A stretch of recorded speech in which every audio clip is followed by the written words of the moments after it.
da muchísimo gusto estar con ustedes en estos momentos de pandemia, de encerramiento, de incertidumbre, unos momentos en los cuales no sabemos a ciencia cierta qué hacer, qué aprendizajes deberíamos lograr de este tiempo tan inusual. A veces nos podemos quejar precisamente de que nos falta tiempo y ahora nos sobra, en cierto sentido. Las relaciones se han hecho más intensas. Y la pregunta es, bueno, ¿cómo debería salir? Porque después de una crisis no podemos salir iguales que antes. O se sale mejor o se sale peor. Y es lo que quisiera compartir con ustedes en esta plática que he titulado Encerrados, pero no cerrados. ¿Qué significa? Por lo general, en algunos momentos pensamos que ante la dificultad es difícil aprender algo. Es decir, pensamos que nosotros somos los principales generadores de aprendizaje. Es decir, cuando yo decido aprender algo, tomo un libro, lo leo y entonces aprendo algo o decido aprender un idioma. Pero a veces, y esto lo sabemos a medida que nos hacemos mayores, sabemos que el tiempo solo nos hace precisamente son mayores, no mejores. Somos nosotros los que nos podemos hacer mejores cuando dejamos que la historia, que el tiempo, que las circunstancias se conviertan en maestras de vida. Precisamente por eso, esta plática, encerrados, no cerrados, quiere decir, estoy encerrado, quizá vivo en un confinamiento o he vivido, tenemos la capacidad de movimiento más restringida, no puedo hacer todo lo que quisiera, tengo que cuidarme más.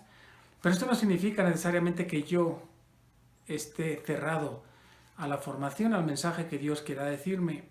Hay tanto que puedo aprender.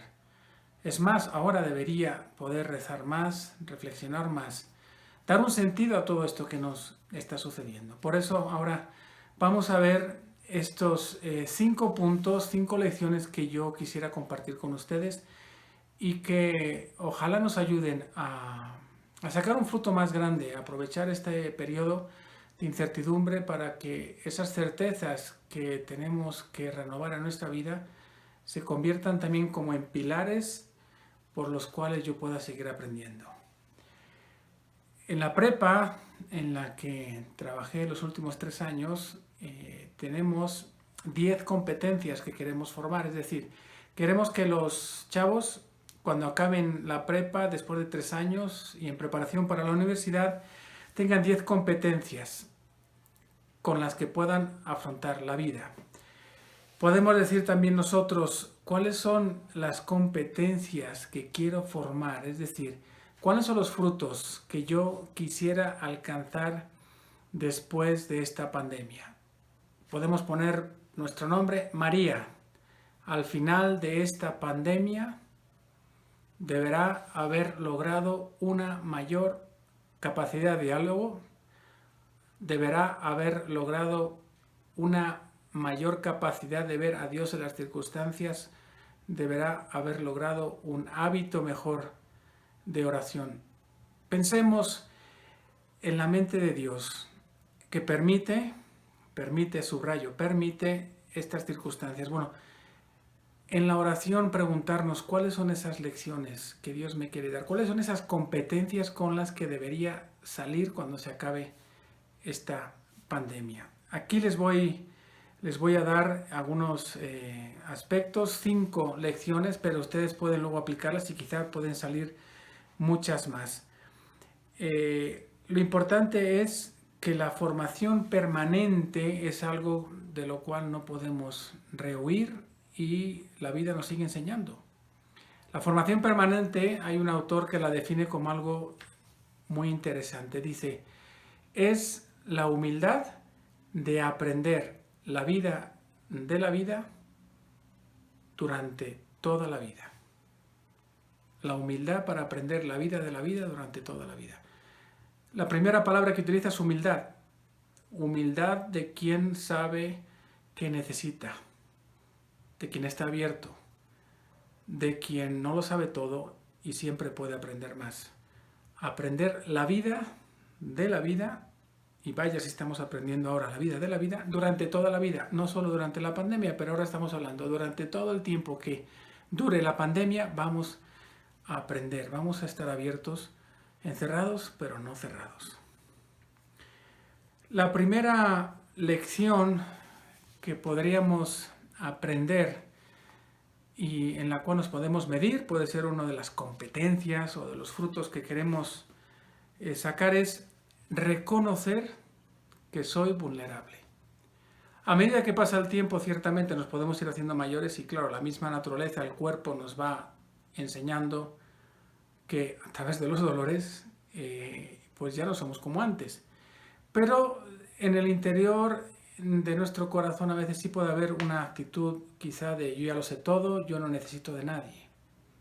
Y esta pandemia, si algo nos ha enseñado, es a reconocer que algo invisible como un virus puede lograr que prácticamente todo el mundo, la economía, los vuelos, todo se cierre por algo que no podemos ver y de lo cual nos protegemos con una mascarilla o lavándonos las manos, pero sabemos que es mucho más potente y que va más allá. Estamos todos desprevenidos.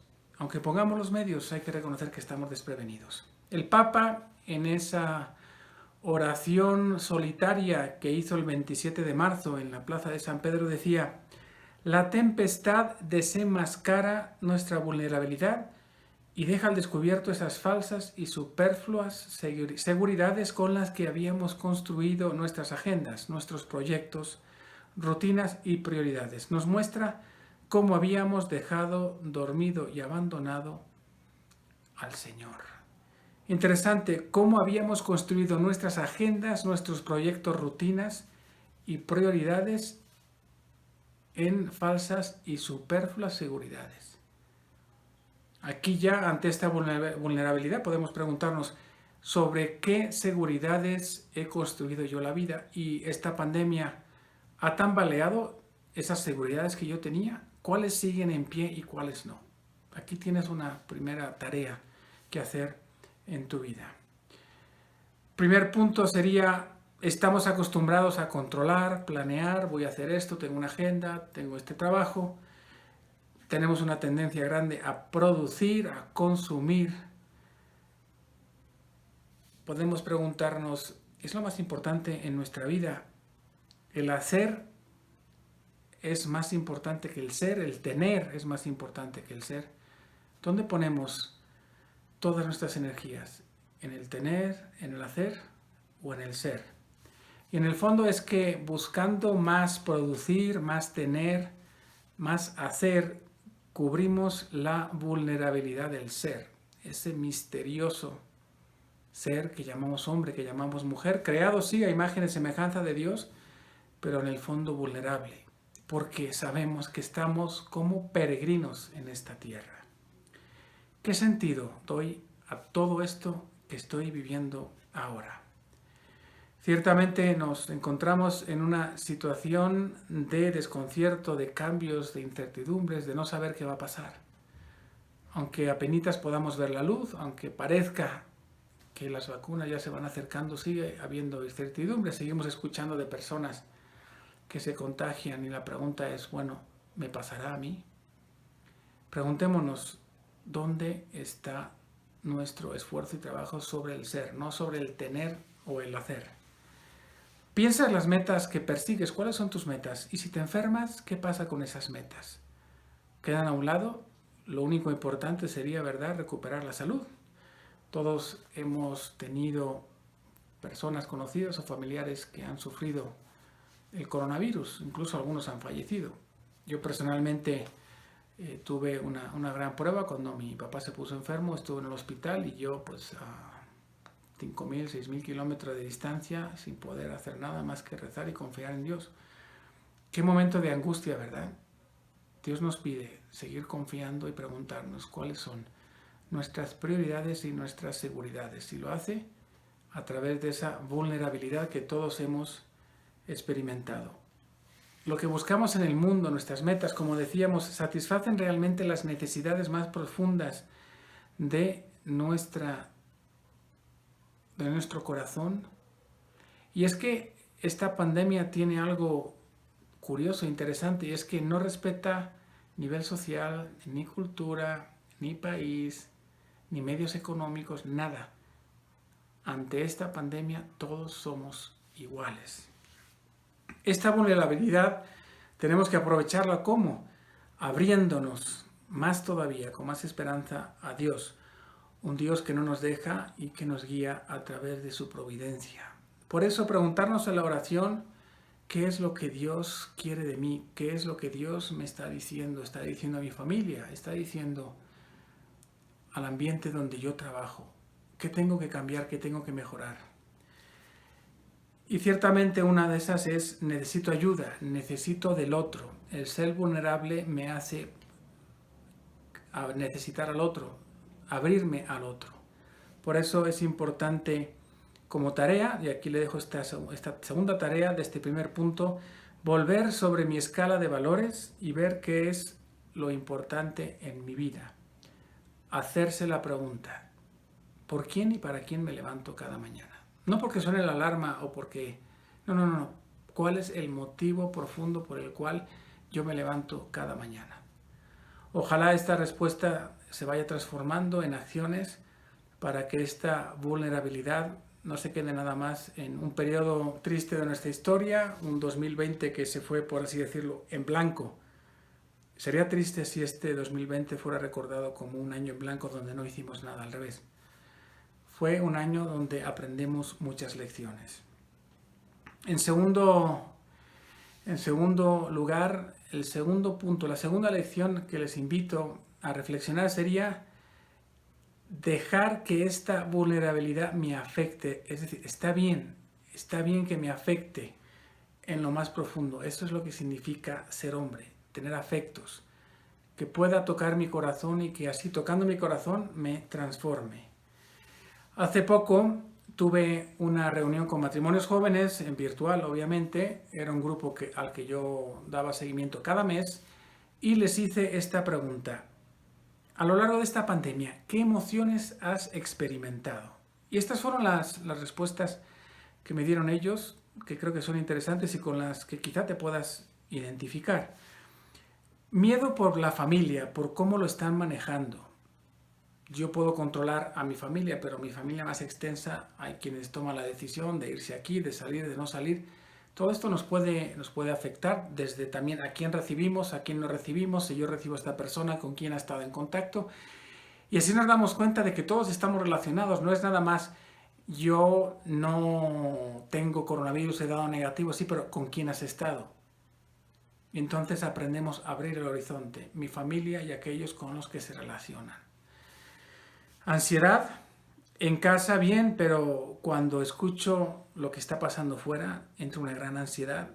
Entonces como que nos entra el complejo todavía de mayor encerramiento porque yo quiero estar bien y estando bien, pues no puedo tener contacto con los de fuera y se crea una sensación casi de como estar en la cárcel. Soledad, experiencia de estar solo y poder ver a mi familia solo el fin de semana. Uno de ellos, el papá, trabaja y el fin de semana trabaja aquí en México, en su casa, y el fin de semana se va donde está su familia con niños chiquitos. Tristeza, uno de ellos es español y pues vive lejos de su familia en España. Tristeza por la distancia, por no poder estar en estos momentos con su familia, con sus seres queridos. También miedo por lo que va a pasar aquí, decía, no se sabe. Sabemos que los políticos no siempre lo manejan del modo adecuado, que muchas cosas no dependen de nosotros. También pesa mucho la incertidumbre económica, la frustración, el enojo, la impotencia de no poder hacer nada más que a veces esperar y acatar las indicaciones. Hay cierta resistencia al cambio, esa adaptación a nuevas tareas, nuevas rutinas. Y precisamente hablando de esta resistencia al cambio, vamos a ver ahora unas etapas del duelo, las 5 etapas del duelo que quedan conocido y que normalmente aplicamos cuando muere alguien, pero que sí conviene entender que ahora en este momento de pandemia estamos hablando de una pérdida, estamos hablando de la pérdida de la normalidad, una vida normal donde yo tenía todo bajo control, yo salía, entraba, no tenía límites prácticamente, y ahora se me imponen unos límites que yo no he buscado, yo no he pedido, yo no he querido. Y entendiendo estas 5 etapas del duelo nos puede ayudar a manejarlas mejor, y puede ser una de las lecciones para dejar que esta pandemia me afecte, como decía en este segundo punto. Estas 5 etapas del duelo han sido descritas por una psicóloga, Elizabeth Kubler-Ross, quien, después de estudiar a muchas personas que habían tenido diversas pérdidas, se dio cuenta que hay unas 5 etapas en las cuales todos, tarde o temprano, si queremos superar el duelo y salir victoriosos, por así decirlo, todos tenemos que pasar. La primera etapa, yo creo que la conocemos todos por experiencia personal o de alguien, se llama la fase de negación, donde me niego a mí mismo o niego al entorno que la pérdida haya sucedido. Me ha tocado todo tipo de casos, desde fallecimientos, desde necesidad de dejar algo atrás. Siempre hay un movimiento de resistencia. No, esto no es tan grave, esto va a pasar pronto. Y es la negación, la resistencia a cambiar y darse cuenta de que sí ha sucedido algo y ya no lo puedo cambiar y tengo que avanzar, mirar adelante. Después de esa primera fase de negación, la siguiente fase es la de enfado, indiferencia o ira. Cuando, como dicen en México, me ha caído el 20 de que voy a estar encerrado, entonces empiezo a enojarme. Es un estado de descontento por no poder evitar la pérdida que sucede. Ya ni modo, ya tengo que quedarme en casa, encerrado, tengo que dejar de hacer muchas cosas. Y es cuando ya me doy cuenta y me empiezo a enojar porque estoy empezando a asimilar esta pérdida y se buscan razones causales y culpabilidad. Alguien tiene la culpa de esto, yo no lo he buscado, me lo han impuesto, entonces ¿quién tiene la culpa? Que si los chinos, que si los americanos, que si el gobierno. Entonces es un periodo de mucha frustración, de ira o incluso de indiferencia, que puede ser una ira o un enojo pasivo, no activo. La tercera fase es la fase de la negociación, donde yo empiezo a negociar conmigo mismo o con el entorno, entendiendo los pros y los contras de la pérdida, y se busca dar una solución a la pérdida a pesar de conocerse la imposibilidad de que suceda. Bueno, no está tan mal estando encerrado, a lo mejor puedo lograr esto, puedo leer más libros, puedo tal. Entonces empiezo a negociar la pérdida, como ya la he empezado a aceptar, empiezo a ver las cosas buenas o empiezo a negociar, esto sí, esto no, y es parte de ese proceso. La cuarta etapa o fase es la de dolor emocional o tristeza, y algunos llaman incluso depresión, donde se experimenta la tristeza por la pérdida. Pueden llegar a suceder episodios depresivos que deberían ceder con el tiempo.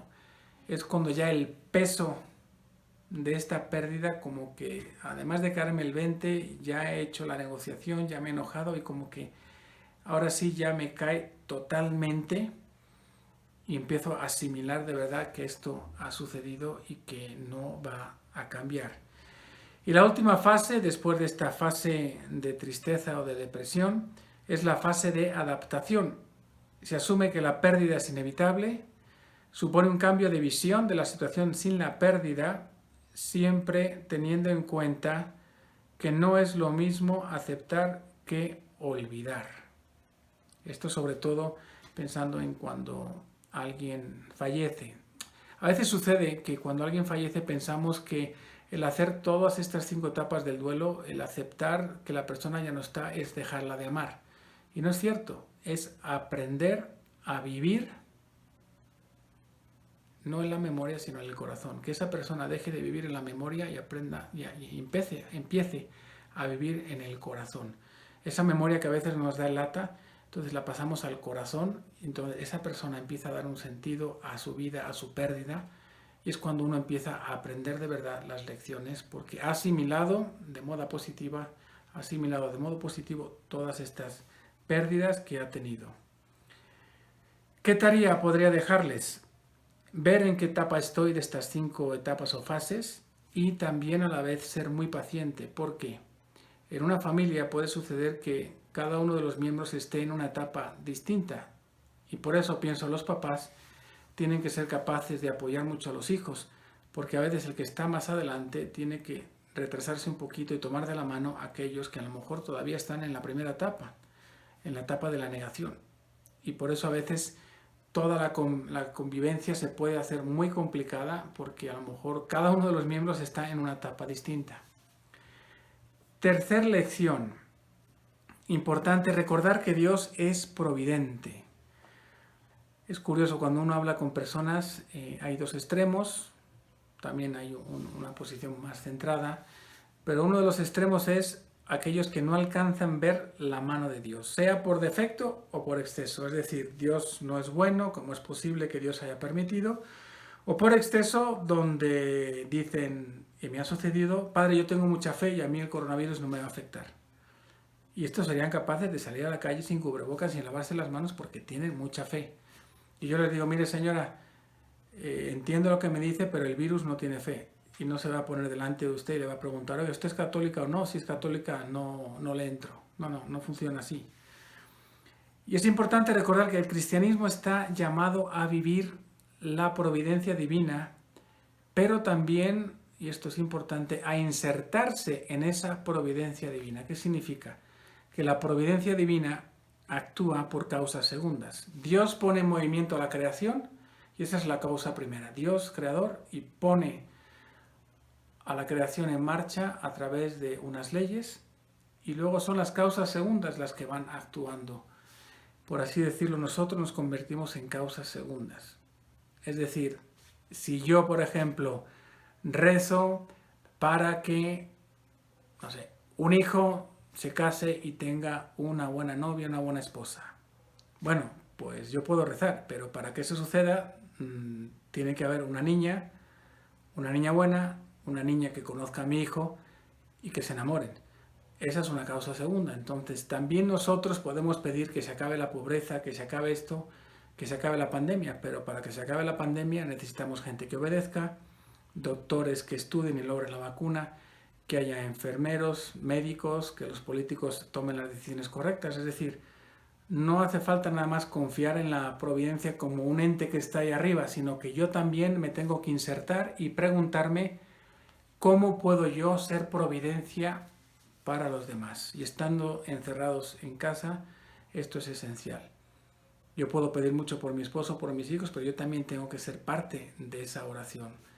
Que yo sea la respuesta a la oración de alguien. Así como yo pido por alguien o pido por mí misma y alguien deberá ser la respuesta a mis oraciones, también preguntarnos, tú que me escuchas y yo somos la respuesta a la oración de alguien. La cuarta lección que quisiera compartir con ustedes es la siguiente, que lo ordinario es extraordinario cuando se hace con amor y se aprende a disfrutar. Cuando llegué a México, a los colegios principalmente, me llamó la atención algo que yo personalmente no he vivido en mi formación en España hace ya mucho tiempo, y es la cantidad de eventos especiales que tienen los colegios. Y me llamó la atención y es algo que yo no he dejado de repetir, y es que formamos en lo ordinario y se refuerza en lo extraordinario. Los eventos especiales son algo extraordinario y lo que buscan es reforzar todo un trabajo ordinario. Pero ¿qué sucede? Si todos los días o casi todas las semanas hay un evento, entonces ya estos eventos se convierten en lo ordinario y ya perdemos en el día a día la formación de hábitos y la consecución de metas.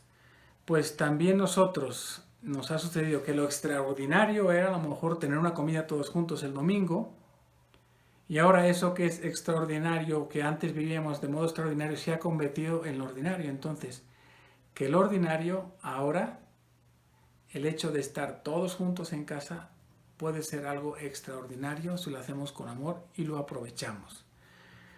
Hemos abandonado el poder y el encanto del ordinario para ir constantemente en búsqueda de nuevas experiencias. Como que disfrutamos más lo extraordinario que lo ordinario. Lo ordinario de estar en casa, de disfrutar de la compañía, de las personas que amamos, de la convivencia. Por eso, aunque no se lo crean, los deportes extremos cada vez crecen más porque el hombre necesita más adrenalina, hacer algo que no ha hecho antes. Y entonces lo ordinario acaba por dejarse a un lado en búsqueda de nuevas experiencias. Ahora mismo estoy leyendo un libro que se llama Dream Big, Think Small. Sueña grande y piensa en pequeño. Y la tesis de fondo es vivir una vida extraordinaria día a día. Sueña en grande, pero piensa en lo pequeño. Es decir, para conseguir alcanzar esos sueños grandes, hace falta una gran dosis de acciones ordinarias, de hábitos. Así que aprovecha. Y preguntémonos a veces, ¿por qué nos cuesta tanto la rutina de lo ordinario? Ahora que hemos tenido la oportunidad de hacer del ordinario algo extraordinario, ¿por qué nos cuesta tanto? ¿Por qué nos cuesta tanto? ¿Qué queremos haber aprendido después de la pandemia? ¿Qué es lo que creemos que Dios nos ha puesto como esas competencias que tenemos que alcanzar al final de la pandemia? Pues todo eso se alcanza en el día a día, un día sí y otro también. ¿Cómo será nuestra vida en la nueva normalidad? ¿Existirá una nueva normalidad? Bueno, pues es una normalidad que es nueva. ¿Y en mi vida qué hay de nuevo? ¿Qué hay de nuevo para adaptarme a esta normalidad? ¿Cuál sería entonces la tarea de este cuarto punto? Hacer un análisis para ver cuánto amor e intencionalidad pongo en todo lo que hago cada día. Si es rutinario o si he aprendido a poner tanto amor que en lo ordinario de cada día hago algo extraordinario por el amor con que lo hago. La quinta lección que vamos a ver es: cuando pensaba uno que ya no iba a ser alumno, la vida me enseñó. Así es, ¿cuántas veces terminamos la universidad y quizás hacemos una maestría, un máster, pero bueno, terminamos y ya no voy a tener que estudiar más. Ahora a trabajar y a poner en práctica todo lo que he aprendido. Pues ¿qué sucede? Que ahora la vida nos enseña unas lecciones que pueden y deben tocar y transformar nuestro corazón. Te recuerdo, justo al terminar la prepa, en España, para entrar a la universidad, nos hacen un examen muy complicado que se llama selectividad. Son 2 días donde 5 horas cada día presentamos exámenes de todas las materias. Y recuerdo el último día, el último examen, la sensación que tenía uno de ya, por fin, ya no más. Bueno, pues ciertamente esta lección que la vida nos quiere enseñar no es de ponerse delante de un libro, subrayar, hacer resúmenes, pero sí implica mucha reflexión, observar alrededor y hacer un buen examen de conciencia al final de cada día. ¿Cuántas gracias he recibido? Dar gracias al Señor por ellas. ¿Cómo he percibido la presencia de Dios a lo largo de mi día? ¿Qué es lo que podría haber hecho mejor? ¿Qué es lo que otros me han enseñado? De ellos mismos, pero también de mí mismo, de mi modo de reaccionar. También preguntarnos, bueno, ¿he avanzado en estas 5 fases del luto, de la pérdida? ¿Estoy siendo generoso, por así decirlo?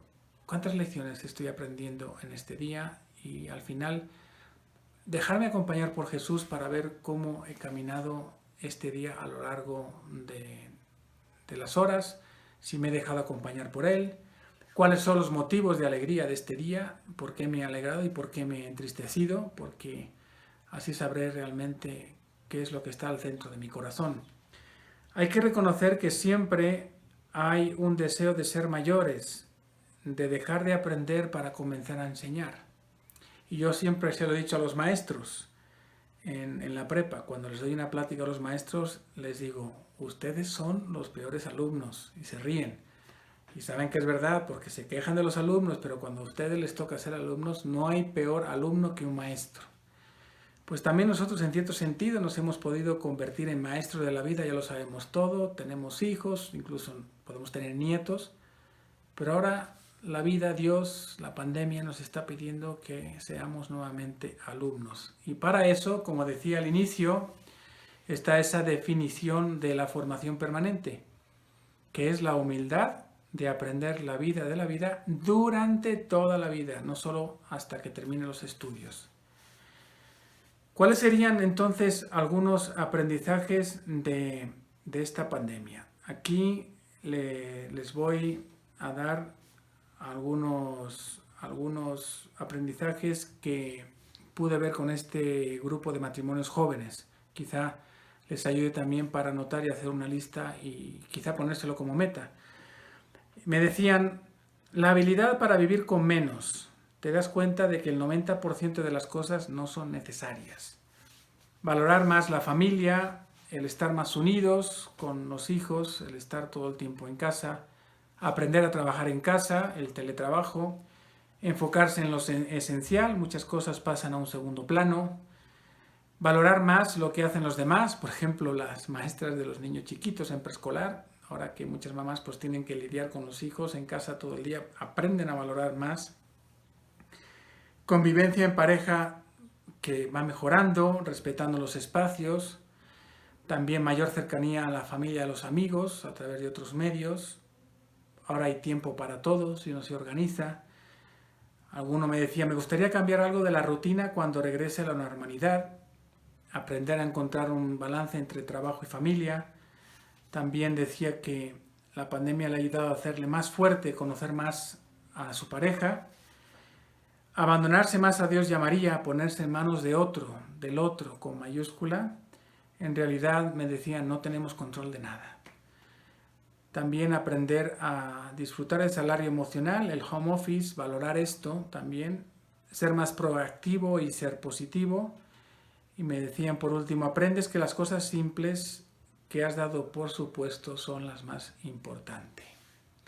Ya por último, para concluir esta plática, les voy a enseñar un vocabulario que nos va a ayudar a pasar de una visión negativa a una visión positiva. Puedes preguntarte, ¿cuál de los dos utilizas tú?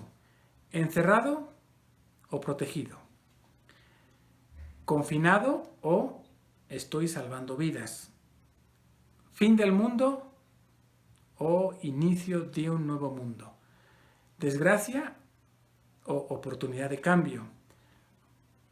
¿Problema o solución? ¿Miedo o fe? ¿Soledad o autoconocimiento? ¿Aburrimiento o creatividad? Aquí en este quinto punto te dejo la tarea de revisar este vocabulario para ver cuál de los dos vives tú y hacerte un buen propósito. Que Dios te bendiga y te mando mi bendición en el nombre del Padre, del Hijo y del Espíritu Santo. Amén. Que Dios les bendiga a todos.